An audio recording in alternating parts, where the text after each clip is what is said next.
जय श्री राम दोस्तों, मेरे अवधी लोकगीत चैनल में आप सबका स्वागत है। मैं और मेरी मम्मी एक सोहर गीत सुनाने जा रहे हैं। अगर आप सबको अच्छा लगे तो लाइक से सब्सक्राइब जरूर करें। प्लीज़ दोस्तों कमेंट करके जरूर बताना ये सोहर गीत आप सबको कैसे लगा। कहाँ पे जाने में है राम तो कहाँ कन्हैया जन्मे हो, हे भौजी कहाँ पे जाने में गणेश तीनहु घर सोहरे हो, हे भौजी कहाँ पे जाने में गणेश तीनहु घर सोहरे हो। कहाँ पे जाने में है राम कहाँ कन्हैया जन्मे हो, हे भौजी कहाँ पे जाने में गणेश तीनहु घर सोहरे हो।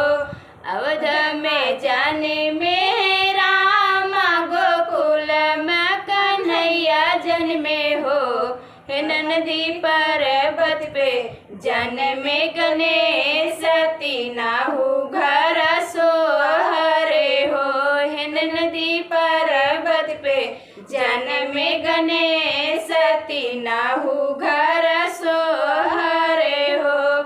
अवध में जाने में है राम गोकुल कन्हैया जन्मे हो, हे नंदी पर्वत पे जाने में गणेश तीनहु घर सोहरे हो, हे नंदी पर्वत पे जाने में गणेश तीनहु घर सोहरे हो। केकरा से जाने में है राम केकरा से कन्हैया जन्मे हो, केकरा से जाने में है राम केकरा से कन्हैया जन्मे हो, हे भौजी केकरा से, हे भौजी केकरा से जाने में गणेश तीनहु घर सोहरे हो, हे भौजी केकरा से जाने में गणेश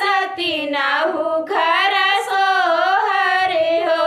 कौशल्या के जाने में है राम देवकी कन्हैया जन्मे हो, कौशल्या के जाने में है राम तो देवकी कन्हैया जन्मे हो, हे नंदी गौर के जाने में गणेश तीनहु घर सोहरे हो, हे नंदी गौर के जाने में गणेश तीनहु घर सोहरे हो। केकरा से बाने है रामायण तो केकरा से गीत बने हो, हे भौजी केकरा से विधि नहराने ओले तीनहु घर सोहरे हो, हे भौजी केकरा से विधि नहराने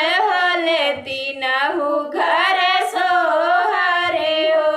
रामा से बनेला रामायण कन्हैया से गीता बने हो, रामा से बने है रामायण तो गीत कन्हैया से गीता बने हो, हे नंदी गणेश से, हे नंदी गणेश से विधि नहराण होले तीनहु घर सोहरे हो, हे नंदी गणेश से विधि नहराण